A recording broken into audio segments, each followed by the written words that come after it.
وَنُنَزِّلُ مِنَ الْقُرْآنِ مَا هُوَ شِفَاءٌ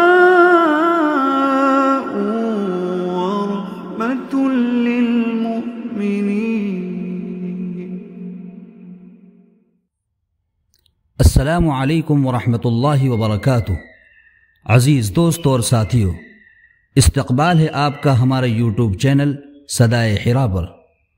قرآنی علاج پروگرام میں آج ہم آپ کو بتلائیں گے آنکھ کی روشنی کے لیے ایک مجرب اور آزمودہ عمل۔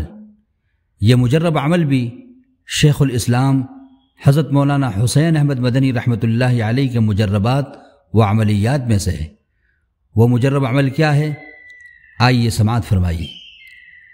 5 نمازوں کے بعد آیت الکرسی پڑھیں، یعنی ہر وقت کے فرض نماز ادا کرنے کے بعد آیت الکرسی پڑھیں، اور جب کلمہ ولا یعودہ حفظہما پر پہنچے تو دونوں ہاتھوں کی انگلیاں دونوں آنکھوں پر رکھ لے، اور یہ کلمہ ولا یعودہ حفظہما کو 11 مرتبہ پڑھے، اور دونوں ہاتھوں کی انگلیوں پر دم کر کے آنکھوں پر مل لے، یعنی آنکھوں پر پھیر لے۔ انشاءاللہ العزیز آنکھوں کی بینائی تیز ہوگی۔ آیت الکرسی سن لیجئے۔ اعوذ باللہ من الشیطان الرجیم، بسم اللہ الرحمن الرحیم۔